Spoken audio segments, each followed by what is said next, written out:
கடகராசி என்பர்களே, துன்பங்களிலிருந்து இன்பங்களை நோக்கி பிரயாணம் பண்ணக்கூடிய நேரம்.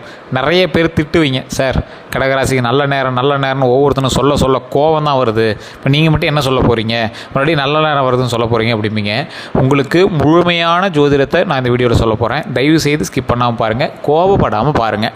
ஏன்னா இத்தனை நாள் நீங்கள் நினச்ச விஷயங்கள் நடக்கலை அப்படின்னு வருத்தப்பட்டிருப்பீங்க. சார் கொஞ்சம் லைட்டாக வெளிச்சம் தெரிஞ்சு ஆனால் பெரிய வெளிச்சம் தெரியல அப்படின்னு வருத்தப்பட்டிருப்பீங்க. ஆனால் உங்களுக்கு சாதகமான ஒரு விஷயம் நடக்க போகுது. சின்ன சின்ன விஷயங்கள் உங்களுக்கு எதிர்மறையான சில விஷயங்களும் இருக்க போகுது. அந்த எதிர்மறையான விஷயங்கள் உங்களை அவ்வளோ சீக்கிரம் பாதிக்காது, உங்களை எந்த ஒரு தொந்தரவும் பண்ணாது. இருந்தாலும் அதன் மீது உங்களை கவனத்தை தீர்ப்ப வைக்கும், கவனத்தை வந்து திருப்பி அது மேலேயே கொஞ்சம் நோட்டம் விட வைக்கும். ஸோ அதனால் எல்லா விஷயத்தையும் இப்போ நான் A to Z கம்ப்ளீட்டாக உங்களுக்கு சொல்கிறேன், அதை தெளிவாக பாருங்கள்.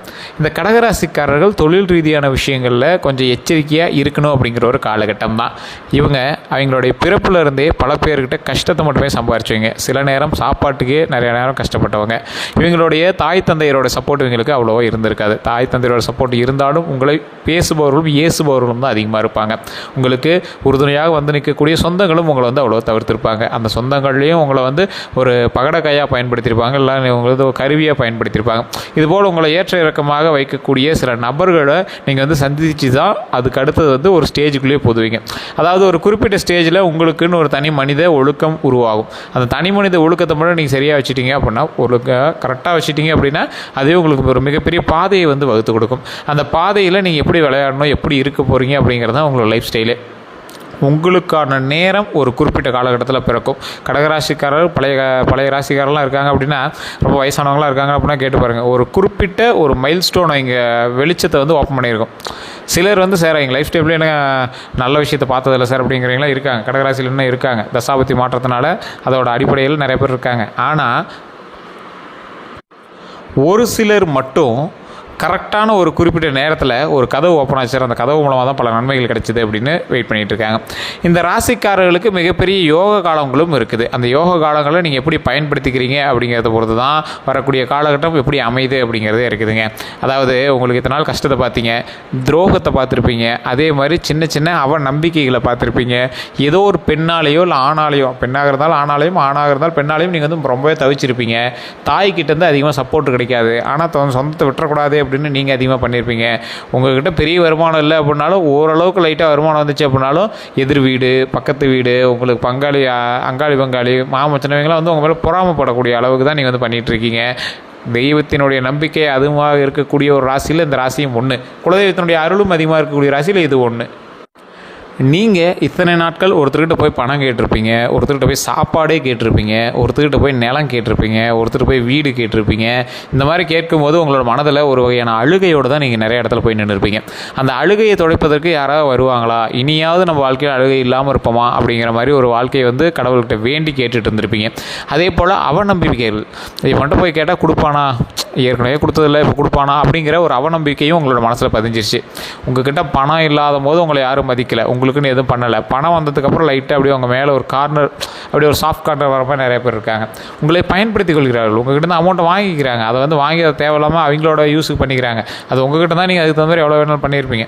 இது மாதிரி சின்ன சின்ன விஷயங்கள் உங்களோட மனசு நெருடலாகவும் அதன் மூலமாக பல மன கவலைகளாகவும் உங்களுக்கு வந்து இருந்துகிட்ருக்கும். அதே போல் இந்த ராசிக்காரர்கள் தொழில் ரீதியான விஷயங்களாக இருந்தாலும் சரி, கல்வி ரீதியான விஷயங்களாக இருந்தாலும் சரி, ஒரு சின்ன சின்ன ஸ்ட்ரகிளை சந்திச்சு தான் வந்து அதில் நீங்கள் வந்து வெற்றி அடைஞ்சிருப்பீங்க. நல்லா படிச்சுட்டு இருந்திருப்பீங்க. திடீர்னு ஒரு காலகட்டத்தில் ஏதோ ஒரு விஷயத்தினால உங்களோட மைண்ட் வந்து வேறு பக்கம் திரும்பி இருக்கும். படிப்புலேருந்து அப்படியே சுத்தமாக ஆர்வம் போயிருக்கும். இனிமேல் உழைச்சாதான் சோறு அப்படிங்கிற அளவுக்குலாம் நீங்கள் வந்து வந்திருப்பீங்க. உங்களோட தாய் தந்தையரோட சப்போர்ட் அவ்வளோ சீக்கிரம் அந்த கடகராசி கிடைக்காது. அப்படி இருக்காங்க அப்படின்னாலும் அவங்க வந்து பெரிய உதவியாகலாம் உங்களுக்கு இருக்க மாட்டாங்க. அவங்களுக்கே நீங்கள் ஒரு உபத்திர மாதிரி தோணும், உங்களுக்கு அவங்க ஒரு உபத்திர மாதிரி தோண ஆரம்பிக்கும். இருந்தாலும் பெற்ற பிள்ளையாச்சே அப்படின்னு நீங்கள் அவங்களுக்காக ஏதாவது ஒரு ஹெல்ப் பண்ணிகிட்டே தான் இருப்பீங்க. 4-5 குழந்தைகள், 2 குழந்தைகள்லாம் இருக்கக்கூடிய கடகராசிக்காரர்கள் இருக்கக்கூடிய வீட்டில் உங்களுக்கெல்லாம் ஒரு மிகப்பெரிய பாரபட்சம் பார்த்த ஒரு வாழ்க்கை தான் உங்களுக்கு வந்து நடந்துகிட்ருக்கும். நிறைய பேர் மனசில் கண்ணீரோடு இப்போ இந்த வீடியோ பார்த்துட்ருப்பீங்க. நீங்கள் சொல்கிறது உண்மைதான் சார் அப்படின்னா தயவுசெய்து கீழே உண்மையாக இல்லையான்னு கமெண்ட் செக்ஷனில் பதிவிடுங்க. அதே போல் உங்களோட கடகராசி நண்பர் யார் அப்படிங்கிறது கீழே பதிவிடுங்க. அதே போல் உங்களுடைய வாழ்க்கையில் இத்தனை நாள் நடந்த வாழ்க்கையில் ஒரு குறிப்பிட்ட இடம் மட்டும், உங்களோட குறிப்பிட்ட இன்சிடென்ட் மட்டும் உங்கள் லைஃப்லேருந்து மறந்துக்கவே மாட்டீங்க. அது நீங்கள் அவமானப்பட்ட இடம். நீங்கள் துரோகத்தால் ஒரு சார் உங்களை வந்து துரோகத்தால் உங்களை வந்து ஒரு பக்கம் அப்படியே சைலண்ட் பண்ண ஒரு இடம், உங்களை மனசார அழுக வச்ச ஒரு இடம். மற்ற இடத்துல திட்டினா அழுக வச்சு அது மாதிரிலாம் பண்ணியிருப்பீங்க, மனசார உங்களை அழுக வச்சிருக்கும் பார்த்தீங்களா அந்த இடம். அந்த இடத்துல இருந்து தான் நீங்கள் உங்களோட வெற்றி இது ஆரம்பிக்குது. அதெல்லாம் தான் உங்களோட சக்ஸஸுக்கு ஒரு ஊன்றுகோல் நடப்படுது. அதே போல் இந்த ராசிக்காரர்கள் எத்தனை பெரிய ஆளானாலும் பழசை மறந்துடாதீங்க. எங்கே சார் பெரிய ஆனதுக்கப்புறம் பார்த்துக்கலாம் சார், பெரிய ஆள் ஆனதுக்கப்புறம் பார்த்துக்கலாம், பழசெல்லாம் நான் மறக்க மாட்டோம் அப்படின்லாம் இருப்பீங்க. தயவு செய்து ஒரு விஷயத்தை நீங்கள் மனசில் கொள்ளணும். இந்த ராசிக்காரர்களுக்கு நேரம் வந்துச்சு அப்படின்னா டக்கு டக்குன்னு உங்களை மேலே தூக்கிட்டு வந்துடும். நீங்களாம் சாவோட விளிம்பிலே போய் தப்பிச்சிட்டீங்க, உங்களுக்கு தெரியும் அது உண்மையாக இல்லையான்னு கமெண்ட் செக்ஷனில் பார்த்து விடுங்க. ஒரு எட்ஜ் ஆஃப் த மொமெண்ட்டில் போயிட்டு தப்பிச்சிட்டிங்க, கடவுளினுடைய புண்ணியத்தினால தப்பிச்சிங்க, உங்களுடைய முன்னோர்களினுடைய புண்ணியத்தினால தப்பிச்சிங்க. சார் எந்த இடத்துல போய் கேட்டாலும் முன்னோர்களுடைய பாவத்தினால தான் சின்ன பிரச்சனைலாம் அனுபவிச்சிருக்கிறோம் அப்படின்னு சொல்கிறாங்க சார் அப்படின்னா, தயவு செய்து சொல்கிறேன், இதனால ஞாபகம் வச்சுக்கோங்க. உங்களை தப்பிக்க வைப்பதற்கு காரணம் முன்னோர்கள் தான், உங்களோட குலதெய்வம் தான். நீங்கள் வாழ்க்கையில் பட்ட கஷ்டங்களுக்கும் காரணம் உங்களோட முன்னோர்கள் தான், அதற்கு அவர்கள் செய்த விஷயங்கள் தான். ஸோ இந்த காரணங்களால் தான் வந்து உங்களுடைய வாழ்க்கையில் என்ன பண்ணக்கூடாது அப்படிங்கிறதே நடக்குது. எதை செய்தால் உங்களுக்கு நன்மை உண்டு, எதை செய்தால் உங்களை துரோகியாக பார்ப்பார்கள் அப்படிங்கிறது எல்லாமே அதில் தான் இருக்குது. இந்த 15 நாட்கள் அப்படின்னு சொல்லலாம், அப்படி இல்லை அப்படின்னா இந்த 30 நாட்கள் அப்படின்னு கூட சொல்லலாம். உங்களுக்கு கலவையான ஒரு மாதம் அப்படின்னு தான் சொல்லணும். நிறைய பேர் உங்களை கஷ்டப்படுத்துனா பார்த்தீங்களா, அவன்லாம் வருவான், உங்களை நோக்கி வர ஆரம்பிப்பான். அவன் ஏற்கனவே உங்களை நோக்கி வந்திருக்கான் அப்படின்னா மறக்காம கமெண்ட் செக்ஷனில் பதிவிடுங்க. இப்போ தான் அப்படியே பம்பி வருவான், இதை பண்ணலாமா, சேர்ந்து பண்ணலாமா, அவனுக்கு அதில் ஒரு ஆதாயம் இருக்குது, அதனால தான் உங்களையும் சேர்த்து உங்களுக்கு ஒரு ஆதாயம் இருப்பது போல் ஒருத்தன் காட்டிகிட்டு இருப்பான். அவன் சில வருடங்களாக கூட உங்கள் பக்கத்திலே இருக்கலாம். அவன் உங்களுக்கு ஒரு ஆதாயத்தை காட்டி அதன் மூலமாக அவனுடைய நம்பிக்கையை சம்பாதித்து, உங்களுடைய நம்பிக்கையை சம்பாதித்து, அதற்கு தகுந்தாறு போல் உங்களிடமிருந்து பணம் பறிப்பதற்காக அவன் ரெடியாகி கொண்டிருக்கிறாங்கிறத மனசில் வச்சுக்கோங்க.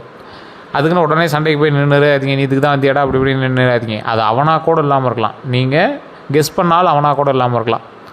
ஸோ அதனால் அதை மட்டும் சரியாக பார்த்துக்கோங்க. மிகப்பெரிய ஒரு ராஜாக்கள்லாம் இருக்காங்க அப்படின்னா இந்த கடகராசிக்காரர்கள்லாம் அதில் வந்து ஒரு முக்கியமான புள்ளிகளாக இருப்பாங்க. இந்த ராஜாக்கள் இருக்கக்கூடிய மந்திரி சபை அதெல்லாம் பார்த்திங்கன்னா கண்டிப்பாக ஒரு 3 கடகராசிக்காரர்களாக இருப்பாங்க. ஏன் அப்படின்னா அந்த கடகராசிங்கிறது ஆளுமை திறன் கொண்ட ராசி. என்ன இருந்தாலும் ஒரு வகையான பாவப்பட்ட ராசி அப்படின்னு சொல்லுவாங்க. வாழ்க்கையில் பாவப்பட்ட ராசி இருக்கட்டும், மற்றவங்களுக்கு பாவங்களை போக்கக்கூடிய அளவுக்கு உதவிகள் செய்யக்கூடிய ராசி. நம்மளுக்கு பாவமே வேண்டாம், பாவமே யாரும் இது பண்ண வேண்டாம், பாவம் இருக்க வேண்டாம். அதே போல் இந்த ராசிகளுக்கு வெற்றி நிச்சயமாக இருக்குதுங்க. அந்த வெற்றி எதை நோக்கி பிரயாணம் பண்ணுது? நீங்கள் உங்கள் குலதெய்வத்தை நோக்கி பிரயாணம் பண்ணால் வெற்றி உங்களை தேடி வருது. சரி சார், வெற்றி இப்போ வருது, எதை நோக்கி நான் இப்போ பிரயாணம் பண்ணுறோம்? கடன் பிரச்சனை தவிச்சிட்டு இருக்கிறோம், இப்போ இந்த கடன் சரியாகணும், உடல் ரீதியான உபாதைகள் நீங்கி உடல் ஆரோக்கியம் பெறணும், குடும்பம் வளர்ந்து வரணும். இதுதான் சார் என்னோடய சந்தோஷமான வாழ்க்கை. மனம் நிறைய சந்தோஷமும், கை நிறைய பணமும், உடல் நிறைய ஆரோக்கியமும் இருந்தால் சந்தோஷம் நிச்சயம். வீடு நிறைய குழந்தைகளும் வம்சமும் வளர்ந்து வந்தால் பெருமையான ஒரு சந்தோஷம் நிச்சயம். மிகப்பெரிய சந்தோஷம் அதுதான். ஸோ நம்மளோட வம்சம் வளர்ந்து வரணும், அதுதான் மிகப்பெரிய சந்தோஷம். நம்மளுக்கும் ஆரோக்கியமான, நம்மளோட குடும்பமும் ஆரோக்கியமாக இருக்கணும், செல்வ செழிப்போடு 14 செல்வங்களை பெற்று பெருவாள் வாழணும், இதுதான் நமக்கு தேவை. ஸோ இந்த மாதிரி விஷயங்கள் எல்லாமே இந்த ராசிக்காரர்களுக்கு கண்டிப்பாக நடக்கும். இதில் என்ன ஒரு ஹைலைட்டு அப்படின்னா, இந்த கடகராசிக்காரர்களாக இருக்கட்டும், மற்ற ராசிக்காரர்களாக இருக்கட்டும், அவங்களுக்கான டைம் வரும்போது தான் அதை புரிஞ்சிக்க மாட்டாங்க. இப்போ உங்களுக்கான டைமு, ஆனால் ஒரு ஏற்ற இறக்கமான டைமு, சமரீதியான சில விஷயங்கள் தான் உங்களுக்கு நடக்குது அப்படின்னு சொல்லியாச்சு. இப்போ நீங்கள் என்ன பண்ணுறீங்க? இந்த ராசிக்காரன் எங்கடா நல்லது நடக்குது அதான் சொல்கிறீங்க, சொல்லி ஏமாத்துறீங்க, வீடியோ போடுறீங்க, இதுதான் உங்களோட மைண்டில் ஓடும். இந்த காலகட்டத்திலே பயந்து போய் பின்னாடி தான் நிற்பீங்க. நீங்கள் எடுத்து வைக்கக்கூடிய முதல் படிக்கட்டு சின்ன ஏற்ற இறக்கங்கள், சின்ன தோல்விகளை சந்தித்து தான் அடுத்த படிக்கட்டில் வெற்றியை நோக்கி பிரயாணிக்க முடியும். இதை தயவு செய்து மைண்டில் எல்லோரும் வச்சுக்கோங்க. நிறைய பேர் சொன்னால் புரிஞ்சிக்க மாட்டேங்கிறீங்க. ஏன் நீங்கள் புரிஞ்சிக்கல அப்படின்னா அதையும் நான் சொல்கிறேன், நோட் பண்ணிக்கோங்க. இந்த ராசிக்காரர்கள் கஷ்டத்தை துன்பத்தை அனுபவிச்சாங்க அப்படிங்கிறது முன்னாடியே சொல்லிட்டோம். என்ன தான் கஷ்டத்தை துன்பத்தை அனுபவிச்சாங்க அப்படின்னாலும் ஜாதகத்தை நம்பினாங்க. ஜாதகத்தை நம்பி நிறைய வீடியோஸ் யூடியூப் எல்லாத்துலேயும் பார்த்துட்டு கண்டிப்பாக நல்லது நடக்கும், நாளைக்கு நடந்துடும் அப்படின்னு பார்த்தே சில கஷ்டங்கள் எல்லாமே தாண்டிட்டாங்க. இப்போயும் நான் உங்களுக்கு நாளைக்கே வந்து ஜாக்பாட் அடிக்க போகுது அப்படின்னு சொல்ல கிடையாது. பொறுமையாக நிதானமாக இருங்கள். உங்களுக்கு நடக்க வேண்டிய சில நல்ல விஷயங்கள் நடக்க இருக்குது. அதில் 2 விஷயங்கள் உங்களுக்கு வந்து சாதகமாக இல்லை அப்படின்னாலும் ஒரு விஷயம் சாதகமாக இருக்குது. அந்த ஒரு விஷயம் அந்த 2 விஷயத்தை மறக்க வச்சிரும். அந்த அளவுக்கு நல்ல ஒரு ப்ளஸ் பாயிண்ட்டாக தான் இருக்குது. ஏன் சார் இதை திருப்பி சொல்கிறீங்க அப்படின்னா, அந்த 2 விஷயம்ங்கிறேன், அது ஒவ்வொருத்தருக்கு தசாபுத்தியை பொறுத்து மாறும். நிறைய பேருக்கு அதை அக்யூரேட்டாக சொல்லவும் முடியாது. தசாபுத்தி இருந்துச்சு அப்படின்னா தான் அது சரியாக சொல்ல முடியும். ஸோ தசாபுத்தி இருந்துச்சு அப்படின்னா அதை வச்சு கால்குலேட் பண்ணி பார்த்துடலாம். சரி சார், எப்படி தெரிஞ்சுக்குது? உங்களை லோக்கலில் இருக்கக்கூடிய ஜோதிடர்கிட்ட போய் ஜோதிடம் பாருங்கள். இல்லை சார், எனக்கு அங்கே பார்க்குற சாட்டிஸ்ஃபை இல்லை அப்படிங்கிறவங்க டிஸ்கிரிப்ஷனில் ஒரு நம்பர் கொடுக்குறேன், பிரபல ஜோதிடருடைய நம்பர். அவர் கிட்டத்தட்ட 200 ஜோதிடர்களுக்கு ஆசான். வேறு எந்த கருத்து கேட்டிங்க அப்படின்னாலும் உங்களை வியக்க வைக்கிற அளவுக்கு பதில்களும் உங்களுக்கு முன்னாடி நடந்த சில விஷயங்களையும் சொல்லி உங்களை வந்து அப்படியே ஆஃப் பண்ணிடுவார். சார் இது இப்படி ஒரு சொல்லுங்க நான் எதிர்பார்க்கவே இல்லை சார் அப்படிங்கிற மாதிரி இவர் சொல்லி பல பேருக்கு வந்து குழந்தைகள் உண்டாயிருக்கு.